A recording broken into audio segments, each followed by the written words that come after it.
प्रियजन हो, पुन्हा एक वार मी आपल्या सर्वांचे येशू ख्रिस्ताच्या नावामध्ये हार्दिक स्वागत करत आहे. आजचा जो संदेश आहे तो 17व्या क्रमांकाचा संदेश आहे, ज्याचं शीर्षक आहे चौथे श्वापद आणि न्याय. आजचा जो संदेश आहे तो ख्रिस्ती या नात्याने अत्यंत महत्वाचा संदेश आहे आणि म्हणून हा संदेश जर आपल्याला आत्मसात करायचा असेल, व्यवस्थित ह्याच्यामध्ये जे संदेश किंवा शिक्षण जे देव आपल्याला देऊ इच्छितो हे जर आपल्याला समजायचं आहे, तर आपण देवाकडे विनंती केली पाहिजे की त्याने त्याचा पवित्र आत्मा आपल्यामध्ये पाठवून आपल्याला या गहन आणि गूढ गोष्टी समजण्यास मदत करावी.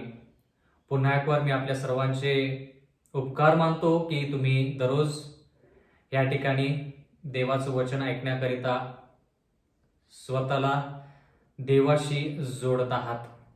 देव आपणा सर्वांस आशीर्वाद देव. आपण संदेश ऐकण्या अगोदर प्रार्थना करूया. स्वर्गातील जिवंत परमेश्वर देवा, आजच्या दिवसाबद्दल, या संधीबद्दल उपकार मानतो. परमेश्वरा, ह्या जगामध्ये खूप अशी लोक आहेत ज्यांना तुझ्याविषयी माहिती नाही आणि म्हणून परमेश्वरा त्यांचं आयुष्य जे आहे ते आयुष्य अपयशी ठरलेलं आहे. पण प्रेमळ पित्या, आम्हाला जाणीव झालेली आहे की तू आमचा तारण करता आहेस आणि तुझ्या प्रेमापोटी तू आम्हाला हे वचन शिकवत आहेस, जेणेकरून आम्ही अंधकारामध्ये नसून तर प्रकाशामध्ये चालावं आणि इतरांना देखील सत्याचा मार्ग दाखवावा. आणि म्हणून मागत आहोत परमेश्वरा की इथून पुढची वेळ आमचं अध्ययन जे आहे ते तुझ्या हातामध्ये घे. आम्हाला तू चालव, आम्हाला मार्गदर्शन कर, आम्हाला ज्ञान, बुद्धी, चातुर्य, कला, कौशल्य, इच्छाशक्ती ह्या सर्व गोष्टी पुरव, जेणेकरून तुझ्या वचनानुसार चालून तुला स्तुती आणि भक्ती मिळेल असंच होऊ दे. मागत आहोत परमेश्वरा की इथून पुढची वेळ आम्ही तुझ्या हाती सोपवून देत असताना आमच्या अंतःकरणामध्ये, आमच्या आयुष्यामध्ये कार्य कर, संजीवनी घडून यावी. आणि म्हणून परमेश्वरा मागत आहोत की तू आम्हाला मदत कर. जास्त काय मागावं जरी माहित नसलं तर सर्व गोष्टी आम्ही तुझ्या हाती सोपवून देत आहोत, कारण की नम्र विनंती येशूच्या नावात मागतो, म्हणून तो ऐक. आमेन. बंधू आणि भगिनींनो, आजचा हा जो संदेश आहे हा संदेश दानिएलच्या 7व्या अध्यायावरती आधारित आहे आणि हा 7वा अध्याय आज आपण पूर्ण करणार आहोत. तर आतापर्यंत आपण थोडक्यात पाहिलेलं आहे की दानिएल याच्या 7व्या अध्यायामध्ये 4 श्वापदे आहेत. पहिलं श्वापद जे आहे ते सिंहाने दर्शवलेलं आहे, जे बाबेलचं राज्य आहे, ज्याची कारकीर्द 605 ख्रिस्तपूर्व ते 539 ख्रिस्तपूर्व अशी आहे. त्याच्यानंतर आपण दुसरं श्वापद पाहिलं जे अस्वलासारखं आहे, जे मेदी पारसीचं राष्ट्र आहे. त्याची कारकीर्द 539 ख्रिस्तपूर्व ते 331 ख्रिस्तपूर्व अशी आहे. त्याच्यानंतर आपण असं पाहिलं की तिसरं श्वापद म्हणजे चित्त्यासारखं आहे, जे ग्रीसला दर्शवतं, ज्याची कारकीर्द 331 ख्रिस्तपूर्व ते 168 ख्रिस्तपूर्व अशी आहे. त्याच्यानंतर बंधू आणि भगिनींनो, आपण चौथ्या राष्ट्राविषयी शिकलो. त्या चौथ्या राष्ट्राचे आपण 2 भाग शिकलो. पहिला भाग जो आहे तो विधर्मी रोमचा आहे आणि त्याच्यामध्ये आपण 10 शिंगांविषयी शिकलो. त्याची कारकीर्द जी आहे ते 168 ख्रिस्तपूर्व ते 476 इसवी सन आहे. येशू ख्रिस्त त्या काळामध्ये जन्माला आला, त्यानं सेवा केली, त्याचा मृत्यू म्हणजे थोडक्यात येशू ख्रिस्त क्रूसावरती प्राण देता झाला. मग त्याच्यानंतर तो पुनरुत्थान देखील त्याच काळामध्ये झाला. त्याच्यानंतर आपण लहानशा शिंगाविषयी शिकलो. लहानसं शिंग, त्याची जी कारकीर्द आहे ती आपल्याला पाहायची झाली तर ते लहानसं शिंग जे आहे ते चौथ्या श्वापदाचा म्हणजे रोमचा दुसरा भाग आहे, ज्याला आपण आध्यात्मिक रोम असं म्हणू शकतो. आणि आपण ते श्वापद किंवा त्या श्वापदाचा दुसरा भाग म्हणजे आध्यात्मिक रोम जे आहे ते कोणत्या राष्ट्राला दर्शवतं हे देखील पाहिलेलं आहे. 9 मुद्दे आपण पाहिलेले आहेत, ज्याच्याद्वारे आपण असं म्हणू शकतो की ते लहानसं शिंग, ते लहानसं राष्ट्र जे आहे ते रोमन कॅथलिक राष्ट्र आहे किंवा रोमन कॅथलिक मंडळीला दर्शवतं. त्याचा प्रतिनिधी जो आहे तो पोप, त्या पोपला ते दुसरा भाग जो आहे तो दर्शवतो. आता त्याची जर कारकीर्द आपण पाहिली तर त्याची कारकीर्द आपण पाहिली की ते सत्ता किती वर्ष चालवतं, 1260 वर्ष ते आपली सत्ता चालवतं. 1260 वर्ष जर आपण 538 इसवी सन पासून मोजले तर ते 1798 इसवी सन पर्यंत येतात. म्हणजे थोडक्यात लहानसं शिंग म्हणजे लहानसं राष्ट्र जे सत्तेमध्ये येतं ते 538 इसवी सन पासून 1798 इसवी सन पर्यंत ते कार्यरत राहतं.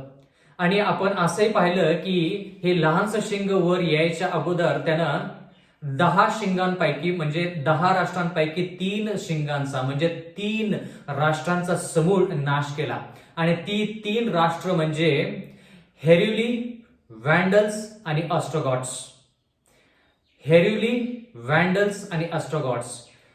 पहिलं राष्ट्र किंवा दुसरं राष्ट्र किंवा तिसरं राष्ट्र जे ह्या लहानशा शिंगानं पादाक्रांत केलं, ते सर्व जे राष्ट्र होती ती राष्ट्र ह्या लहानशा राष्ट्राच्या विरोधात होते. ते राष्ट्र वर येऊ नये म्हणून त्यांचा सातत्याने प्रयत्न होता. पण ह्या लहानशा शिंगाने स्वतःच राज्य स्थापित करण्याच्या अगोदर, स्थापित करण्यासाठी त्यानं 3 राष्ट्रांचा समूळ नाश केला. राष्ट्र 1 हेरुली, राष्ट्र 2 वॅन्डल्स आणि राष्ट्र 3 ऑस्ट्रोगॉट्स असं आहे. बंधू आणि भगिनींनो, आज आपण दानिएल 7 याचा उर्वरित अध्याय जो आहे तो पाहणार आहोत. दानिएल याचा 7वा अध्याय आणि 8वं वचन. मी ती शिंगे न्हाळून पाहत असता पहा त्याच्यामध्ये आणखीन एक लहानसे शिंग निघाले. त्याच्यामुळे अगोदरच्या शिंगांपैकी 3 समूळ उपटली गेली आणि त्या शिंगाला मनुष्याच्या डोळ्यासारखे डोळे होते व त्याला मोठमोठ्या गोष्टी बोलणारे तोंड होते.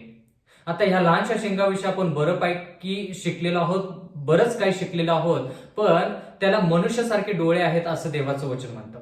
तर मनुष्यासारखे डोळे म्हणजे काय? प्रगटीकरण याचा 5वा अध्याय आणि 6वं वचन. तेव्हा राजसन व 4 प्राणी यांच्यामध्ये व वडील मंडळ यांच्यामध्ये ज्याचा जणू काय वध करण्यात आला होता असा कोकरा उभा राहिलेला मी पाहिला. त्याला 7 शिंगे व 7 डोळे होते. ते सर्व पृथ्वीवर पाठवलेल्या देवाचे 7 आत्मे आहेत. देवाचं वचन म्हणतं की एक कोकरू वधल्याला प्रगटीकरणाच्या पुस्तकामध्ये योहान दृष्टांतामध्ये पाहतो. त्या कोकऱ्याला देखील ह्या ठिकाणी लिहिलेलं आहे 7 डोळे आहेत. पण हे कोकरू जे आहे ते येशू ख्रिस्ताला दर्शवतं. आणि डोळे म्हणजे येशू ख्रिस्ताची नजर, येशू ख्रिस्ताची जी पारख आहे किंवा येशू ख्रिस्त जो सर्वांवरती लक्ष देतो ते डोळ्याने दर्शवलेलं आहे.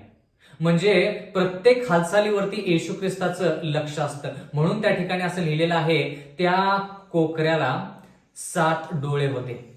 आता डोळे म्हणजे थोडक्यात लक्ष देणं किंवा प्रत्येक हालचालीवरती लक्ष देणं किंवा पाहणे.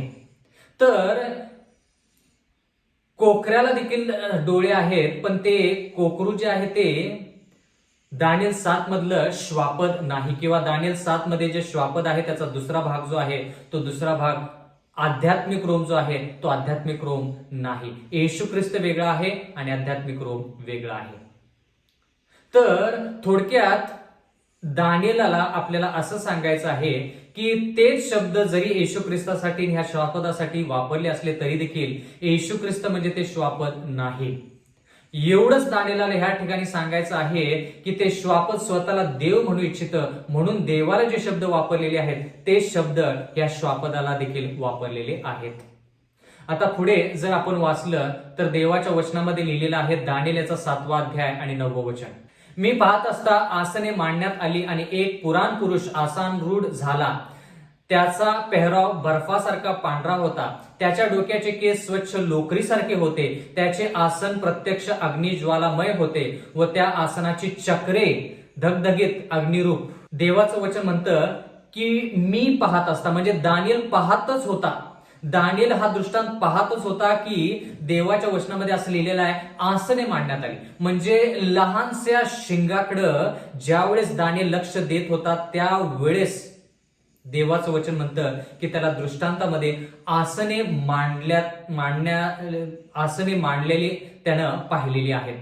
ह्या ठिकाणी देवाचं वचन म्हणतं की तो लहानसं शिंग पाहतच होता, तेवढ्यात त्याला त्याच्या दृष्टांतामध्ये आसने मांडली गेलेली आहेत हे पाहायला मिळालं. म्हणजे आपण ह्या ठिकाणी असं लक्षात आणलं पाहिजे की लहानसं शिंग आल्यानंतर लहानसं शिंग त्याचं कार्य जे आहे, त्याची कारकीर्द जी आहे 1260 वर्षाची, म्हणजे थोडक्यात 538 इसवी सन पासून 1798 पर्यंत त्याची जी कारकीर्द आहे, त्या सर्व गोष्टी पाहिल्यानंतर देवाचं वचन म्हणतं या ठिकाणी की दानिएलाला दृष्टांतामध्ये आसने मांडण्यात आलेली आहेत असं त्यानं पाहिलं. आसने मांडण्यात आलेली आहे असं त्यानं पाहिलं. आता ह्या ठिकाणी दानिएल 7:9 मध्ये लिहिलेलं आहे, मी पाहत असता आसने मांडण्यात आली आणि एक पुराण पुरुष आसनारूढ झाला. एक पुराण पुरुष आसनारूढ झाला. आता हा पुराण पुरुष कोण आहे? जर आपण दानिएल याचा 7वा अध्याय आणि 13व वचन वाचलं तर ह्या ठिकाणी आपल्याला कळेल की हा पुराण पुरुष कोण आहे. ज्यावेळेस तुम्ही लोकांना विचाराल की हा पुराण पुरुष कोण आहे, त्याचे केस लोकरी सारखे आहेत आणि त्याच्या पेहराव जो आहे तो, त्याचा पोशाख जो आहे तो बर्फासारखा आहे आणि सर्व गोष्टी जर तुम्ही त्यांना सांगितलं तर ते म्हणतील की हा येशू ख्रिस्त आहे. पण पुराण पुरुष दानिएल 7 याच्या 9व्या अध्यायामध्ये जो पुराण पुरुष आहे तो, त्याच्याविषयी आपल्याला जर जाणून घ्यायचं असेल तर दानिएल 7:13 मध्ये आपण ज्यावेळेस पाहतो त्यावेळेस इथं लिहिलेलं आहे, तेव्हा मी रात्रीच्या दृष्टांतात पाहिले तर आकाशातील मेघांवर आरूढ होऊन मानव पुत्रासारखा कोणी आला. आता मानव पुत्र म्हणजे आपल्याला माहित आहे, मानव पुत्र म्हणजे येशू ख्रिस्त. नवीन करारामध्ये येशू ख्रिस्ताला मानव पुत्र असं म्हटलेलं आहे, कारण की तो मानवाच्या रूपामध्ये आला. जरी तो 100% देव असला तरी तो 100% मानव देखील होता. आता बंधू आणि भगिनींनो, मानव पुत्र म्हणजे जर येशू ख्रिस्त आहे तर पुराण पुरुष आपण स्पष्टपणे म्हणू शकतो देव जो पिता जो आहे त्याला आपण पुराण पुरुष असं म्हणू शकतो. तर आता बंधू आणि भगिनींनो, ह्या ठिकाणी आपण असं पाहत आहोत दानिएलच्या 7व्या अध्यायामध्ये आणि 9व्या वचनामध्ये आसने मांडण्यात आली आणि पुराण पुरुष त्या ठिकाणी आसनरूढ झाला. पुराण पुरुष, आता पुराण पुरुष जो आहे तो आसनरूढ झाला म्हणजे तो त्याच्या सिंहासनावरती बसला, त्याच्या आसनावरती बसला. त्याचा पेहराव बर्फासारखा पांढरा होता, त्याच्या डोक्याचे केस स्वच्छ लोकरी सारखे होते, त्याचे आसन प्रत्यक्ष अग्निज्वालामय होते व त्या आसनाची चक्रे धधकत्या अग्निरूप होती. म्हणजे ह्या ठिकाणी आपण असं पाहत आहोत की ह्या पुराण पुरुष याच्या आसनाला, म्हणजे थोडक्यात देव जो पिता आहे त्याच्या आसनाला धधकती अग्निरूपे चक्रे आहेत. अग्निरूपे चक्रे आहेत. तुम्ही कधी असं आसन पाहिलेलं आहे का की त्याला चक्रे आहेत? बंधू आणि भगिनींनो, ह्या ठिकाणी देवाचं वचन असं म्हणतं की त्याचा पेहराव जो आहे तो बर्फासारखा आहे, स्वच्छ, आणि त्याचे केस जे आहे ते लोकरीसारखे आहेत. लोकर जे आहे ते कोमलतेला दर्शवतं, लोकर. आणि देवाचं वचन म्हणतं की त्याचे आसन जे आहे ते अग्निज्वालामय आहे. अग्नी जे आहे ते अग्नी न्यायाला दर्शवते. देवाला माहित आहे आपण त्याच्यासाठी आहोत की नाही, पण आपल्याला त्याची जाणीव व्हावी म्हणून त्रास संकट ज्यावेळेस येतात ते त्रास संकट आपल्यासाठी न्याय याच्या रूपामध्ये येतात आणि तो न्याय जो आहे तो आपल्याला स्वतःला दाखवून देतो की आपण देवासंती आहोत की नाही. म्हणजे देवाच्या वचनामध्ये हे त्रास संकट जे आहेत ते अग्नीने दर्शवलेले आहेत, अग्नीने दर्शवलेले आहेत. म्हणून पेत्र त्याच्या लिखाणामध्ये देखील म्हणतो की तुमचा आणि माझा विश्वास जो आहे तो अग्नीने परखलेल्या सोन्यापेक्षा जास्त मौल्यवान आहे. म्हणजे अग्नी कशाला दर्शवते? न्यायाला दर्शवते. बंधू आणि भगिनीनो, या ठिकाणी आपण जर पाहिलं तर देवाचे जे आसन आहे त्या आसनाला चक्रे आहेत.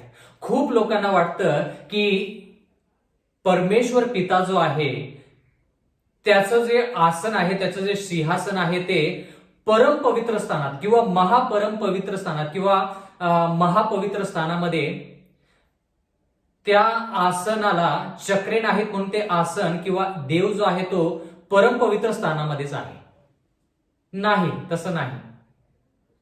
प्रियजन हो, जर आपण येशू ख्रिस्त आणि त्याचा पिता आणि त्याची आसन त्याचा जर विचार केला तर त्यांच्या आसनाला चक्रे आहेत.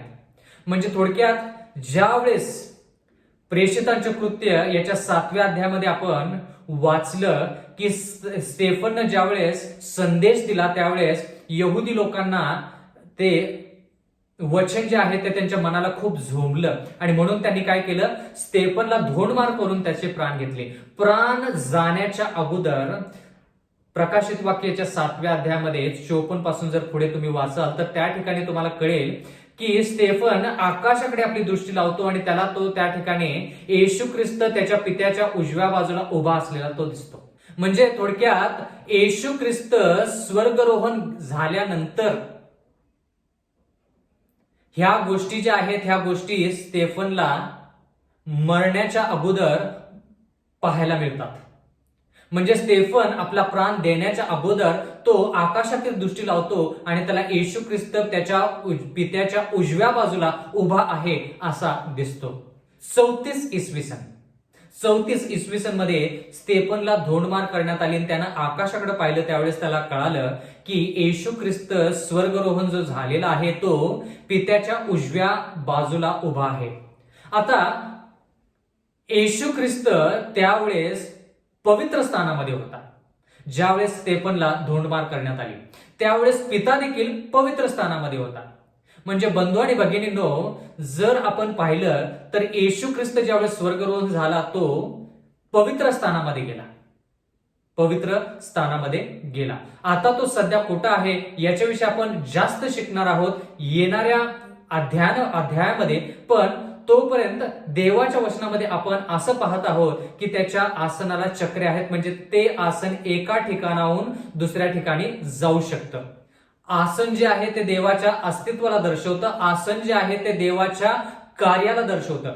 आसन ह्या दोन गोष्टीला दर्शवतं. आज आपण त्याच आसनाला खुर्ची असं म्हणतो. आपण खूप वेळेस म्हणतो की हा मनुष्य या खुर्चीवरती बसलेला आहे, त्याच्यामध्ये ताकद आहे, त्या माणसाकडे ताकद आहे. ताकद आहे म्हणजे काय, त्याच्यामध्ये त्या खुर्चीमध्ये म्हणण्यापेक्षा त्या व्यक्तीमध्ये जोपर्यंत तो त्या खुर्चीवरती बसतो, जोपर्यंत त्याला ते पद मिळालेलं असतं, ते पद काय करतं, त्याचं कार्य दर्शवतं. तर त्याला जे पद मिळालेलं आहे, कोणत्याही खुर्चीवरती बसू देतो, पण त्याला जे पद मिळालेलं आहे ते पद त्याचं कार्य दर्शवतं, त्याचं अस्तित्व दर्शवतं. आणि म्हणून देवाच्या वचनामध्ये असं लिहिलेलं आहे की देव जो पिता आहे तो फक्त स्वर्गात नाही, देव जो पिता जो आहे तो सर्वत्र आहे. आणि म्हणून त्याच्या आसनाला, त्याच्या सिंहासनाला चक्रे आहेत असं देवाचं वचन म्हणतं. थोडक्यात मला तुम्हाला सांगू द्या, हे आपण स्थापित करणारच आहोत, हा मुद्दा आपण घेणारच आहोत. पण थोडक्यात मला तुम्हाला सांगू द्या की सध्या देव जो पिता आणि देव जो पुत्र जो आहे तो परम पवित्र स्थानामध्ये आहे. पण स्टेफनला ज्यावेळेस धोंडमार करण्यात आली त्यावेळेस त्यानं पाहिलं, आकाशामध्ये पाहिलं तर ते दोघेही पिता आणि पुत्र, देव जो पिता देव जो पुत्र त्याला पवित्र स्थानामध्ये दिसले. मग ते पवित्र स्थानातून परम पवित्र स्थानामध्ये कसे गेले तर त्यांचे आसने जे आहेत ते आसने त्यांना चक्रे आहेत आणि ते आसन एका ठिकाणाहून दुसऱ्या ठिकाणी ते जाऊ शकतं. म्हणजे ह्या ठिकाणी थोडक्यात आपण असं म्हणू शकतो की न्याय निवाडा सुरू झाला. म्हणजे न्याय निवाडा सुरू कधी होतो, ज्या वेळेस दानिएल लहानशा शिंगाला, लहानशा राष्ट्राला पूर्णपणे पाहतच असतो. म्हणजे 476 नंतर ते लहानसं शिंग येतं आणि त्याची कारकीर्द कशी सुरू होते, 538 इसवी सन पासून सुरू होते.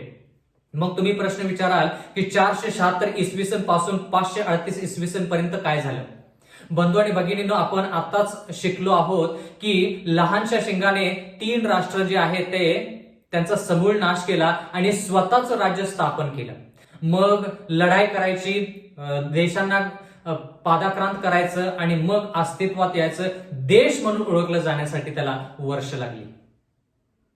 जरी भारत देश 1947 साली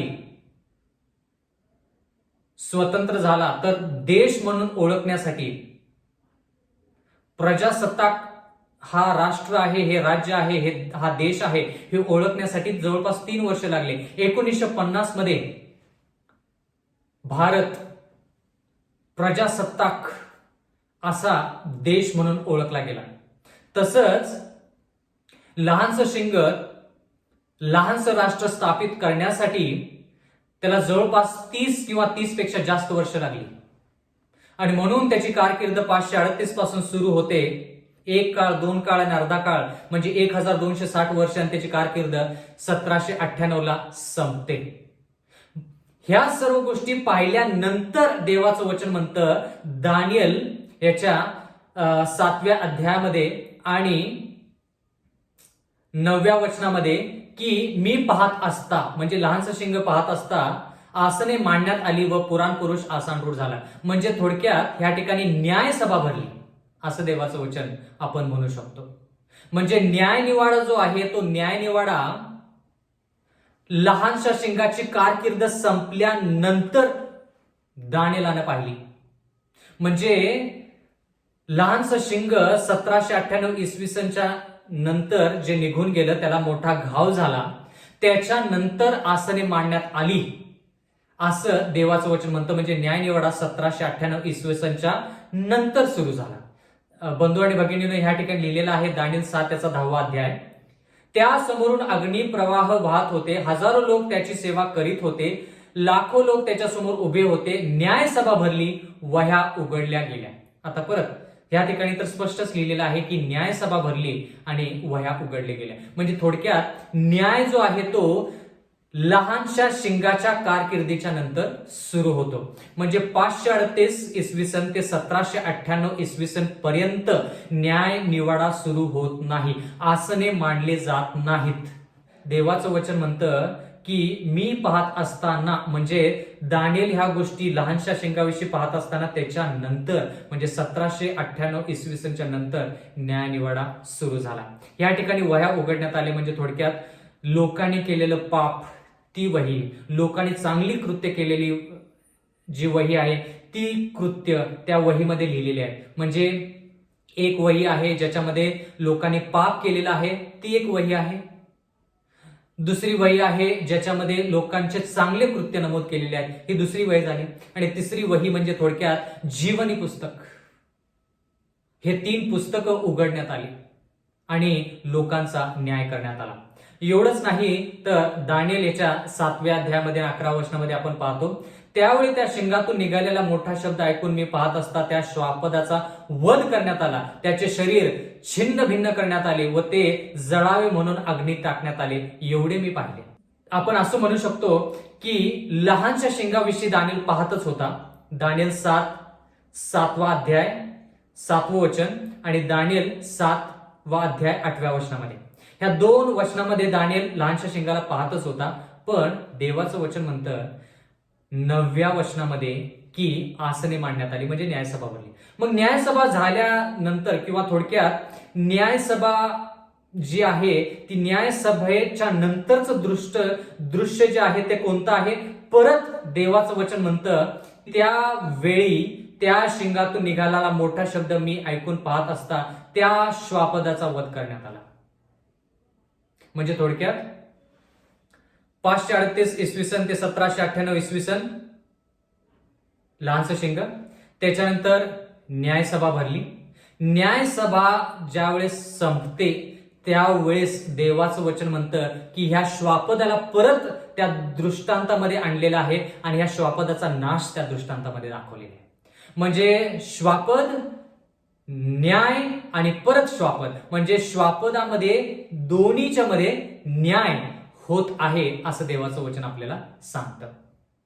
बंधू आणि भगिनींनो, ह्या ठिकाणी आपण असं पाहत आहोत, लहानसं शिंग त्याची कारकीर्द दाखवलेली आहे. त्याच्यानंतर लगेच न्यायसभा भरलेली असं दाखवलेलं आहे. त्या न्यायसभेमध्ये सर्वांचा, पूर्ण जगाचा न्याय होतो, पूर्ण जगाचा न्याय होतो. आणि त्याच्यानंतर आपण असं पाहत आहोत की न्याय झाल्यानंतर, म्हणजे थोडक्यात पूर्ण जगाचा न्याय जो होतो त्याच्यामध्ये ह्या श्वापदाचा, या लहानशा राष्ट्राचा देखील न्याय होतो. आणि देवाचं वचन म्हणतं की त्या न्यायाच्या नंतर ह्या श्वापदाला पूर्णपणे नष्ट केलं जातं.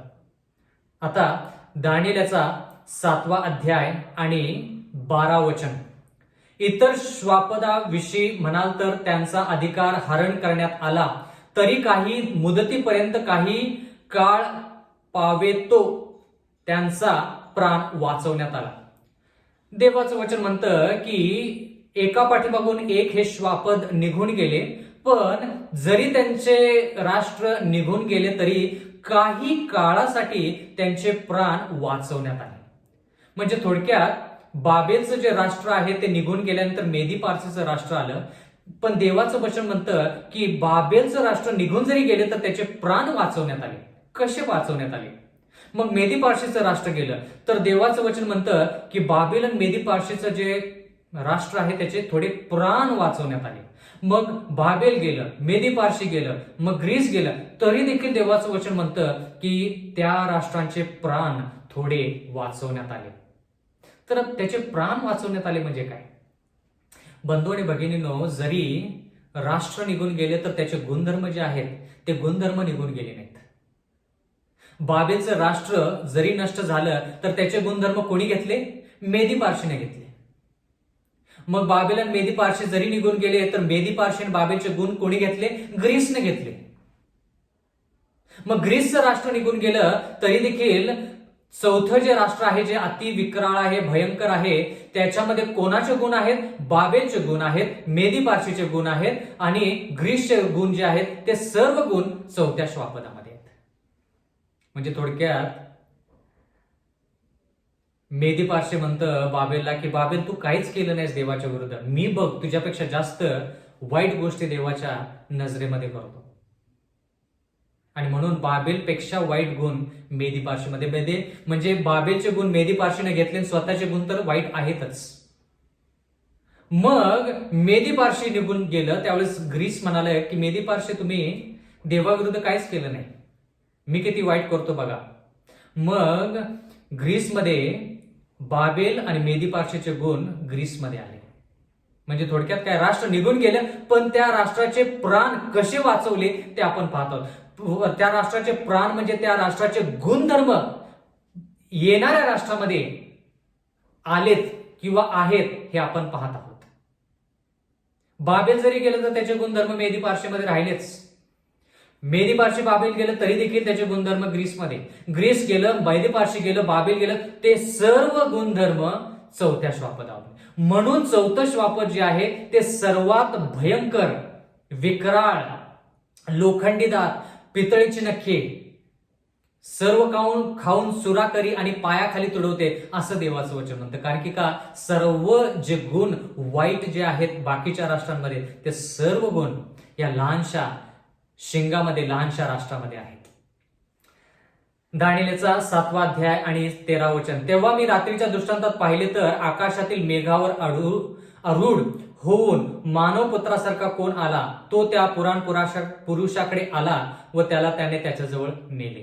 देवाचं वचन म्हणतं परत की मानवपुत्र आला आणि त्याला पुरुषाकडे नेण्यात आले. म्हणजे थोडक्यात न्यायनिवाडा करण्यासाठी. म्हणून बंधू आणि भगिनींनो, आजचं जे वचन आहे हे आजचं वचन मुद्दाम ह्या वचनाला मी असं शीर्षक दिलेलं आहे, चौथे श्वापद आणि न्याय.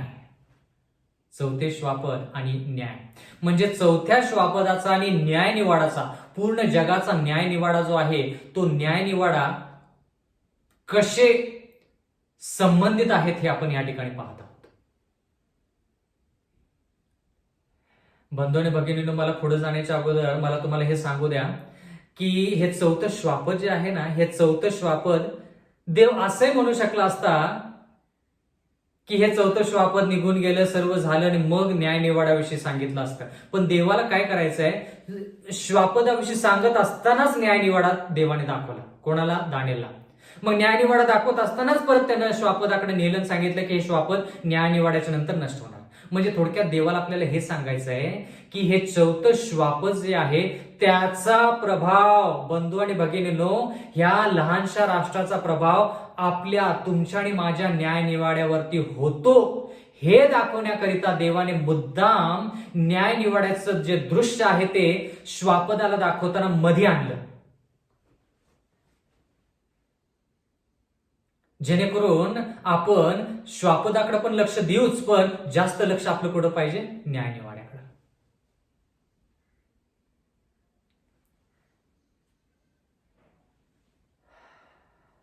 दानिएलचा 7वा अध्याय 14 वचन. सर्व लोक, सर्व राष्ट्र व सर्व भाषा बोलणारे लोक यांनी त्याची सेवा करावी म्हणून त्याला प्रभुत्व, वैभव व राज्य ही दिली. त्याचे प्रभुत्व अक्षय व अढळ आहे, त्याचे राज्य अविनाशी आहे. म्हणजे थोडक्यात चौथे श्वापद म्हणजे लहानसं शिंग जे आहे ते दानिएल पाहतच होता. लगेच त्याला कोणतं दृश्य दाखवण्यात आलं? आसने मांडण्यात आली आणि न्यायसभा भरली. ते झाल्या परत त्याला लगेच कोणतं दृश्य दाखवण्यात आलं की जे लहानसं राष्ट्र आहे ते लहानसं राष्ट्र, त्याच्यापासून सत्ता काढून घेण्यात आली, त्याला छिन्न भिन्न करण्यात आलं आणि मग ती सत्ता कोणाला देण्यात आली? देवाच्या लोकांना देण्यात आली. देवाच्या लोकांना ती सत्ता देण्यात आली. आणि ती सत्ता कशी आहे? अढळ आहे. आणि देवाचं राज्य कसं आहे? अविनाशी आहे, असं देवाचं वचन म्हणतं. दानिएलचा 7वा अध्याय आणि 15 वचन. मग मी दानिएल तर असा झालो की माझ्या ठाई माझा जीव घाबरा झाला. माझ्या डोक्यात घोळणाऱ्या दृष्टांतामुळे मी चिंताक्रांत झालो. म्हणजे हे विचार करत होता दानिएल, ह्या सर्व गोष्टी दानिएल पाहत होता आणि तो चिंताक्रांत झाला. त्याच्या मनाला तळमळ लागली. मग पुढे काय झालं? दानिएलचा 7वा अध्याय आणि 16 वचन. जवळ उभे असलेल्यांपैकी एकाकडे मी गेलो व ह्या सर्व गोष्टींचे मर्म त्याला विचारले, तेव्हा त्याने मला ते कथन केले व ह्या सर्व गोष्टींचा अर्थ मला समजावून सांगितला. म्हणजे थोडक्यात दानिएलला ह्याच्याविषयी खूप शिकायचं होतं की देवानं लहानसं शिंग दाखवलं, लहानसं राष्ट्र दाखवलं, मग लगेच दृष्ट कशाचं? न्यायसभेचं. मग न्यायसभेचं दृश्य झाल्यानंतर लगेच परत ह्या श्वापद म्हणजे ह्या लहानशा राष्ट्राचा वध किंवा थोडक्यात पराजय याच्याविषयी सांगितलं. आणि सत्ता देवाच्या लोकांना देण्यात आली. येशू ख्रिस्ताला परत ती सत्ता मिळाली. हे आपण दानिएल 2 प्रमाणे म्हणू शकतो. म्हणजे हात न लागता जो दगड आला आणि त्या पुतळ्याच्या पायावरती येऊन आदळला आणि त्या पुतळ्याचे पूर्णपणे नष्ट झाले. पूर्णपणे तो पुतळा नष्ट झाला आणि तो पाषाण जो आहे तो पाषाण मोठा झाला आणि ते पाषाण म्हणजे येशू ख्रिस्ताचं राज्य. तोच संदर्भ ह्या ठिकाणी आहे बंधू आणि भगिनींनो. श्वापदाचा ज्यावेळेस वध होतो त्यावेळेस त्याचं राष्ट्र काढून घेण्यात येतं आणि सत्ता जी आहे ते देवाच्या लोकांना मिळते. म्हणजे येशू ख्रिस्ताचं राज्य जे आहे ते अविनाशी आहे आणि ते राज्य स्थापन होतं. ह्या ठिकाणी देवाचं वचन म्हणतं की याच्याविषयी जास्त माहिती विचारण्यासाठी दानिएल काही लोकांकडे गेला. पण त्या ठिकाणी जर आपण पाहिलं की हे लोक कोण होते, तर हे स्वर्गदूत होते. आणि त्या स्वर्गदूताने येऊन दानिएलला हे जे कथन आहे, हे जे दृष्टांत आहे, त्याचा अर्थ जो आहे तो थोडक्यात सांगितला. दानिएलचा 7वा अध्याय आणि 17वं वचन. दानिएलचा 7वा अध्याय आणि 17वं वचन. ती मोठाली 4 श्वापदे पृथ्वीवर उदयास येणारे 4 राजे होत. म्हणजे थोडक्यात या ठिकाणी अर्थ दृष्टांत आहे, आता त्याचा अर्थ सांगण्यात येत आहे. 4 श्वापदे म्हणजे 4 राष्ट्र. दानिएल 7:18 मध्ये लिहिले आहे, तथापि परात्पर देवाचे जे पवित्र जन त्यांचं राज्य, त्यांना राज्य प्राप्त होईल. ते राज्य सर्व काळ युगानुयुग त्यांच्या ताब्यात राहील. म्हणजे येशू ख्रिस्त ज्यावेळेस दुसऱ्या वेळेस येईल त्यावेळेस हे सर्व जे राष्ट्र आहेत ह्या जगामध्ये ते सर्व निघून जातील आणि येशू ख्रिस्ताचं राज्य ह्या ठिकाणी स्थापित होईल. आणि ते राज्य तो कोणाला देणार आहे? देवाच्या लोकांना देणार आहे. देवाच्या लोकांना ते राज्य देणार आहे. बंधू आणि भगिनींनो, त्याचा अर्थ असा का की येशू ख्रिस्ताकडे सध्या राष्ट्र किंवा राज्य नाही? कारण की देवाचं वचन म्हणतं श्वापदाकडून ह्या लहानशा राष्ट्राकडून सत्ता काढून घेण्यात येईल आणि सत्ता कोणाला देण्यात येईल, राज्य कोणाला देण्यात येईल, प्रभुत्व कोणाला देण्यात येईल, देव येशू ख्रिस्ताने त्याच्या लोकांना. म्हणजे सध्या येशू ख्रिस्ताकडं सत्ता किंवा राज्य नाही का? बंधू आणि भगिनींनो, राज्य जर आपण एखाद्या ठिकाणाला किंवा एखाद्या गोष्टीला जर राज्य म्हणायचं तर त्या ठिकाणी 3 गोष्टी पाहिजेत. 1, त्या राज्यामध्ये राजा पाहिजे. 2, त्या राज्यामध्ये लोक पाहिजेत. आणि 3, त्या राज्याला ठिकाण पाहिजे किंवा जागा पाहिजे. ह्या 3 गोष्टी असल्या तर मग ते राज्य आपण असं म्हणू शकतो. आता देव जो पिता किंवा देव जो येशू ख्रिस्त आहे त्याच्याकडं ठिकाण आहे स्वर्ग किंवा यरुशलेम शहर, जे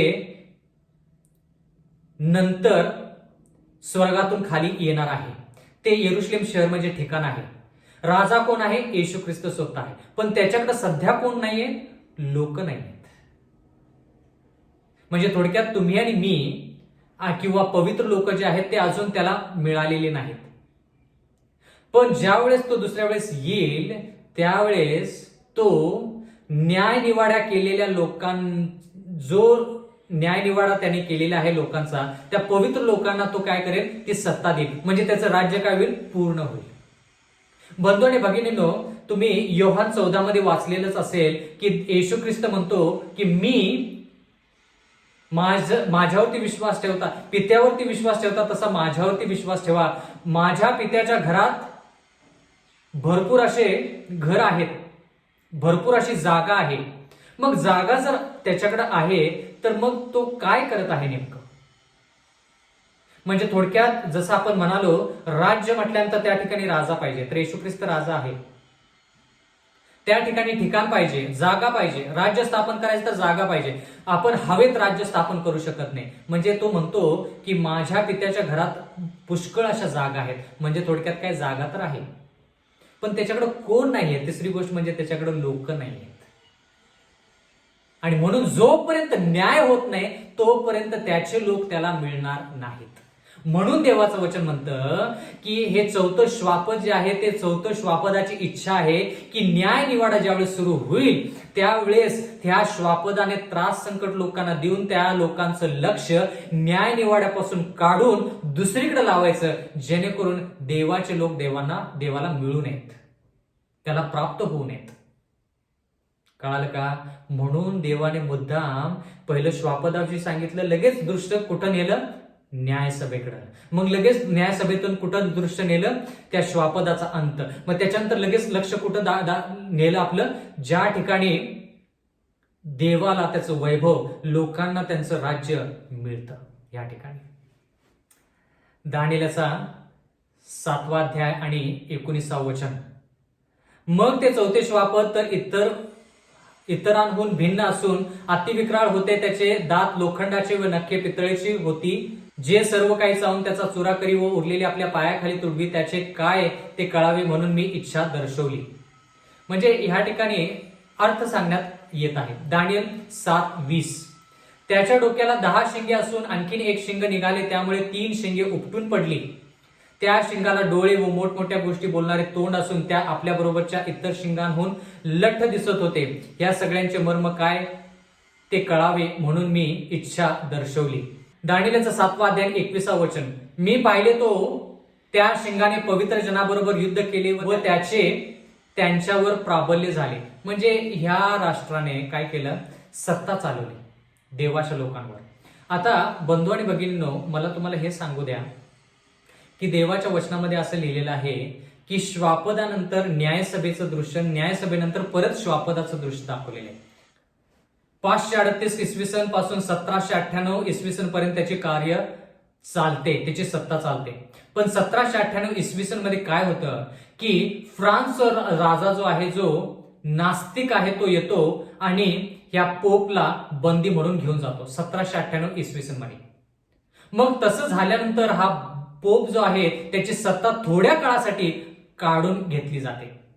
त्याच्यानंतर न्यायसभा सुरू होते. पण न्यायसभा सुरू झाल्यानंतर परत ह्या पोपला, परत ह्या लहानशा राज्याला, लहानशा शिंगाला सत्ता मिळते. म्हणजे परत हे राज्य स्थापित होतं. आणि मग काय करतं, पवित्र लोकांचा जेर करतं, पवित्र लोकांच्या विरोधात जातं. येणाऱ्या काळामध्ये बंधू आणि भगिनींनो, जसं हे लहानसं शिंग वर आलेलं आहे सध्या 1798 इसवी सनच्या नंतर, हे राष्ट्र पूर्णपणे जगावरती आता सत्ता चालवण्याचा प्रयत्न करत आहे परत एकदा, जेणेकरून आपलं जे लक्ष आहे ते न्यायनिवाड्याकडे न लागता दुसरीकडे जगी गोष्टीकडे लागावं, अशी ह्या लहानशा राष्ट्राची इच्छा आहे.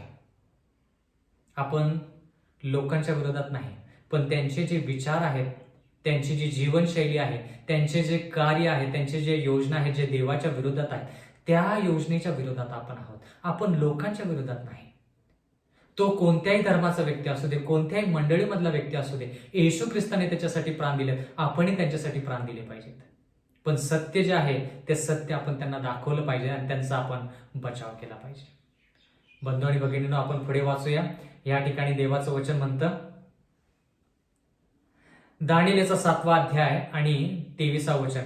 त्याने सांगितले की चौथे श्वापद हे पृथ्वीवर चौथे राज्य होईल. ते इतर राज्याहून भिन्न होईल. ते सर्व पृथ्वीला ग्रासून टाकील, तिचे तुडवून चूर्ण करील.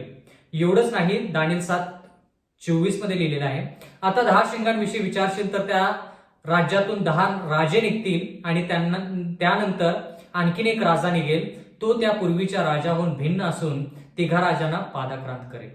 म्हणजे थोडक्यात ह्या ठिकाणी अर्थ सांगण्यात येत आहे की लहान शिंग येण्या अगोदर ते बाकीच्या 3 राष्ट्रांना, बाकीच्या 3 शिंगांना, 3 राष्ट्रांना पराजय कसं करतात. एवढंच नाही तर पुढे लिहिलेलं आहे दानिएल 7:25 मध्ये, तो परात्पर देवाच्या विरुद्ध गोष्टी बोलेल आणि परात्पर देवाच्या पवित्र जनास जेर करेल. तो नेमलेल्या सणात व घालून दिलेल्या शिस्तीत बदल करण्यास पाहिल. 1 काळ, 2 काळ व अर्धा काळ ते त्याच्या कब्जात राहतील.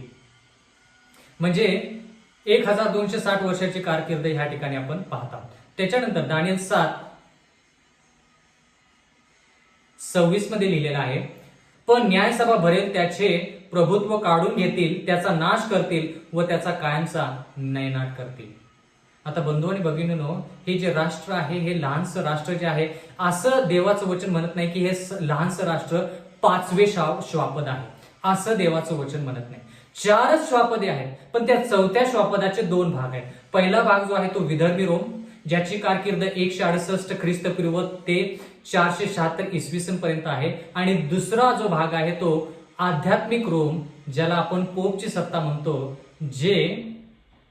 ज्याची कारकीर्द 538 इसवी सन पासून 1798 इसवी सन पर्यंत आहे.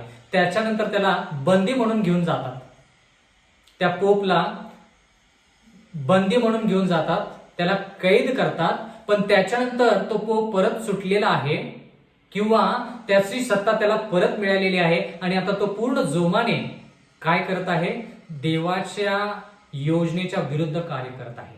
म्हणजे थोडक्यात जो न्यायनिवाडा सध्या सुरू आहे, ज्याच्याविषयी आपण 8व्या आणि 9व्या अध्यायामध्ये शिकणार आहे, त्या न्यायनिवाड्याच्या काळामध्ये तो लोकांचं लक्ष न्यायनिवाड्यापासून काढून जगिक गोष्टीकडे लावत आहे. म्हणून देवाचं वचन म्हणतं की ह्या लहानशा शिंगाकडे आपण लक्ष दिलं पाहिजे, कारण की हे लहानसं शिंग आपल्या सार्वकालिक जीवनाशी खेळ करत आहे, सार्वकालिक जीवनाशी खेळ करत आहे.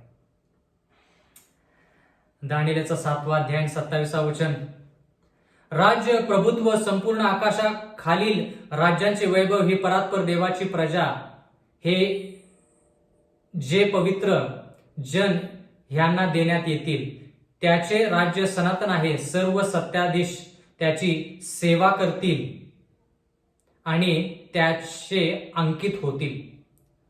आणि देवाचं वचन म्हणतं ह्या ठिकाणी की परत देवाला हे सांगायचं आहे की दानिएला, तू घाबरू नको, तू चिंताक्रांत आहेस, तुला भीती वाटत आहे, तू पाहिलेला आहेस की पवित्र लोकांचा जेर कसा केला जाईल. पण दानिएला, मी तुला धीर देत आहे की हे जे श्वापद आहे, हे लहानसं राष्ट्र आहे, ते नष्ट होणार आहे आणि मी आल्यानंतर मी सत्ता मिळवणार आहे. माझं राज्य अविनाशी आहे आणि देवाचे लोक त्या राज्यामध्ये प्रभुत्व आणि न्याय करतील, प्रभुत्व आणि न्याय करतील. बंधू आणि भगिनींनो, दानिएल 7:28 मध्ये आपण असं पाहत आहोत, ह्या गोष्टींचे कथन येथे संपले. मी दानिएल ह्या कल्पनांनी व्याकुळ झालो आणि माझी शर्या पलटली, तरी मी हे सर्व आपल्या मनात ठेवले. देवाचं वचन म्हणतं की दानियल ह्या सर्व गोष्टी पाहून तो चिंताक्रांत झाला, पण त्याचं मन जरी व्याकुळ झालं तर त्याने ह्या सर्व गोष्टी मनात ठेवल्या, म्हणजे त्याच्यावरती तो विचार करत राहिला. प्रियजन हो, आपणही या सर्व गोष्टी शिकल्यानंतर आपण त्याच्यावरती मनन केलं पाहिजे, म्हणजे देव आपल्याला काय करेल, जास्त ज्ञानामध्ये भर पाडेल. प्रियजन हो, माझी अशी आशा आहे की हा 7वा अध्याय जो आहे तो आपल्याला व्यवस्थित कळालेला आहे, आणि विशेष करून आजचा संदेश ज्याच्यामध्ये आपण असं पाहत आहोत की लहानसं राष्ट्र याच्याविषयी दृश्य दाखवलेलं असताना लगेच आपण त्याच्यानंतर न्यायसभा भरलेली असं दृश्य पाहतो. म्हणजे न्यायसभा कधी भरते, लहानच्या शिंगाची कारकीर्द संपल्यानंतर. पण न्यायसभा भरल्यानंतर परत हे लहानसं शिंग सत्तेमध्ये येतं आणि लोकांचा न्याय निवाडा जो होत आहे त्या न्याय निवाडापासून लोकांचं लक्ष विचलित करण्याचा प्रयत्न करतात. पण देवाचं वचन म्हणतं की ह्या न्याय निवाड्यामध्ये या लहानशा राष्ट्राचा पण न्याय होतो आणि येशू ख्रिस्त येतो, त्यावेळेस त्याची सत्ता काढून घेण्यात येते आणि ती सत्ता पवित्र जनांना देण्यात येते. म्हणून आपलं लक्ष सदोदित न्यायसभेकडे असलं पाहिजे. आपलं आयुष्य ख्रिस्तासारखं आहे का हे पाहिलं पाहिजे. ख्रिस्तासारखं असेल तर आपण ख्रिस्तासंती राहू. ख्रिस्तासारखं असेल तर येशू ख्रिस्त दुसऱ्या वेळेस येईल, त्यावेळेस आपल्याला त्याच्या संती जाता येईल. माझी अशी आशा आहे की आपण सर्वांनी याच्यावरती जास्त मनन करावं आणि सार्वकालिक जीवनाची वाटचाल करावी. आपण प्रार्थना करूया. सर्व समर्थ जिवंत देवा, उपकार मानतो आजच्या ह्या वचनाबद्दल. मागत आहोत परमेश्वरा की जरी आम्ही ह्या श्वापदाविषयी शिकत असलो तरी आमचं लक्ष येशू ख्रिस्ताकडे आणि न्याय निवाड्याकडे असावं. परमेश्वरा, हा न्याय निवाडा जो आहे तो अत्यंत गरजेचा आहे, महत्वाचा आहे. त्याच्याशिवाय परमेश्वर आम्हाला सार्वकालिक जीवन मिळत नाही. म्हणून ह्या न्याय निवाड्याच्या काळामध्ये आम्हाला तू मदत कर, आम्हाला तू जवळ कर. आम्ही पवित्र आयुष्य जगून तुझ्यासारखं व्हावं असं होऊ दे, जेणेकरून तू ज्यावेळेस येशील त्यावेळेस त्या स्वर्गीय राज्यात जाण्याची आमची सर्वांची तयारी असेल. सर्व विनंती येशूच्या नावात मागतो, म्हणून तो ऐक. आमेन.